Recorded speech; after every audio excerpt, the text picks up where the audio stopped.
Pursuit of Jade set a bar. Female leads who fight, love built in the middle of war, partnerships that had to survive everything before they could become anything. This list is for everyone still not over it. 10 dramas similar to Pursuit of Jade. Let's get into it. At number 1 is Fated Hearts. A female archer in red turns the tide of a battle with a single arrow and then falls off a cliff and loses everything she knew about herself. She wakes up with no memory. The man she is now tangled with is the enemy prince she just humiliated on the battlefield. And the only way either of them survives what is coming in Yujing City is if they stop trying to destroy each other long enough to work together. Li Qin brings a sharpness to Yi Xiao that never softens even without her memories, still cunning, still fighting, still 3 steps ahead of everyone who underestimates her. Chen Zhe Yuan plays Sui Go, with exactly the right amount of cold calculation slowly cracking at the edges. The conspiracy underneath their alliance runs deep, and the love that grows through near-death experience after near-death experience feels genuinely earned. At number 2 is Blossom. She lived through betrayal, injustice, and loss, and then woke up years in the past with a prophetic book and every mistake she ever made still sharp in her memory. He came back the same way. A general carrying a future no one else can see, looking for someone who might understand what it means to already know how badly things can go. Meng Zi plays Do Zhao with the steady, purposeful energy of a woman who is already grieved and is done being a victim. Li Yunrui brings a quiet, grounded strength to Song Mo, the kind of male lead who stands beside rather than in front. The court intrigue is layered, the conspiracies run deep, and the partnership between them builds into something real through shared purpose rather than grand gestures. At number 3 is Legend of the Female General.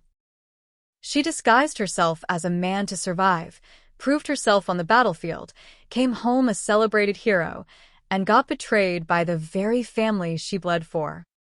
So she buried that identity and started over. New name, new disguise, back into the military with one goal: reclaim everything that was taken from her. Zhou Ye plays He Yan with a relentless, talkative, bright-burning energy that makes her impossible not to root for. Ryan Cheng's Xiaoju is cold and brilliant and suspicious of her from the first moment, testing her constantly, watching her too carefully, and still getting surprised every time.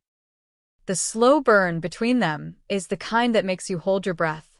The battlefield sequences are the kind that make you forget to. At number 4 is Glory. He was a rising star magistrate until one case brought him down. Injured, amnesiac, running for his life. She is the Tea King's daughter, sharp and calculating, and she finds him first. She hides his identity, demotes him to stable boy, starts collecting her revenge piece by piece against a man who does not remember what he did. What she does not account for is how good he still is. Gulnezer Bextiyar plays Shan Bao with a wit and presence that commands every scene she walks into. Hou Ming Hao brings a layered intelligence to Lu Jianglai, playing along, watching, quietly outmaneuvering even while pretending not to. The power dynamic keeps shifting, the scheming is genuinely fun, and the slow burn underneath all of it lands hard when it finally does. At number 5 is Are You the One? She is the Lord of Yangshan, decisive, independent, the kind of woman who built her authority through action rather than title. Then she is ambushed, badly injured, and wakes up with no memory, and the prince who rescued her becomes, in her confused mind, her husband.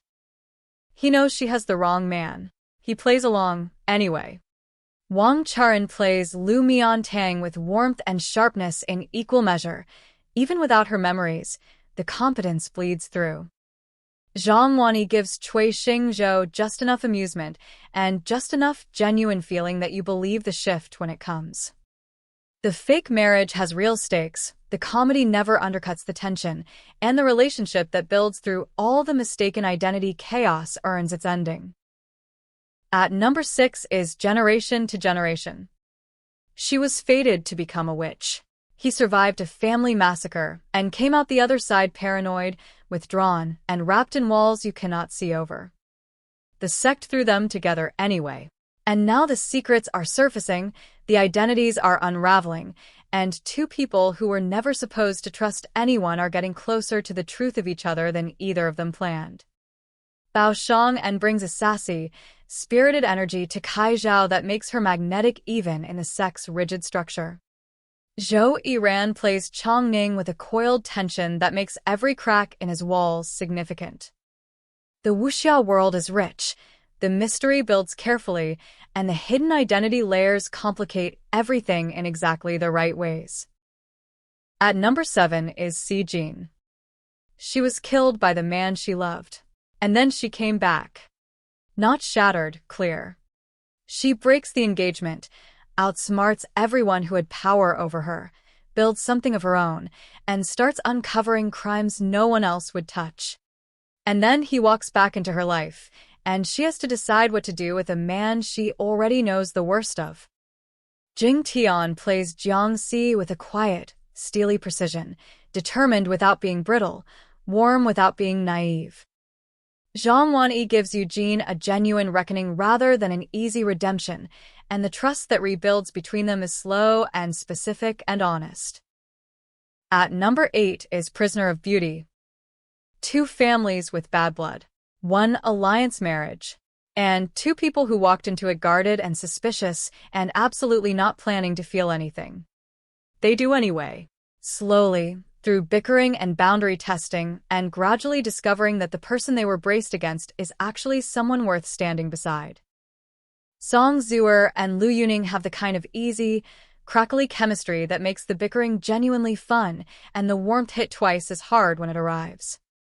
The partnership that builds between them feels real, grown through the specific texture of two stubborn people choosing each other in small ways before they can admit the larger one. At number 9 is Shadow Love. She is a female general. She finds an amnesiac man by the road and takes him in. They fall in love quietly, in the way that happens when someone sees you clearly for a long time. And then he remembers. He is the prince of the enemy state. And the two people who love each other are now standing on opposite sides of a war neither of them wanted. Song Yi plays Li Shuang with the kind of grounded strength that makes her authority feel lived in rather than performed. Ryan Chen gives Jean a loyalty that survives his own fractured identity, and the supernatural layer adds a weight that makes the stakes feel even heavier. The war does not let them off easy. Nothing about this drama does. And at number 10 is Who Rules the World.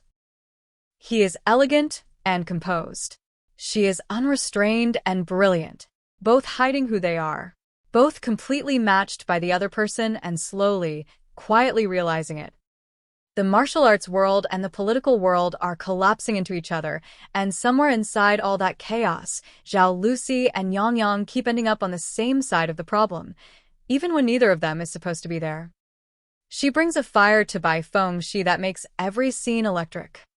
He gives Hei Fengxi a stillness that makes the moments he moves feel seismic. The slow burn is real, the hidden identity layers run deep, and the love built in the middle of blood and betrayal earns every single beat. 10 dramas. Female leads who fight, love stories that had to survive war and impossible odds, and partnerships built on something realer than convenience. Drop in the comments which one you are starting first. And if you want more lists like this, subscribe and hit the bell. Thanks for watching. See you in the next one.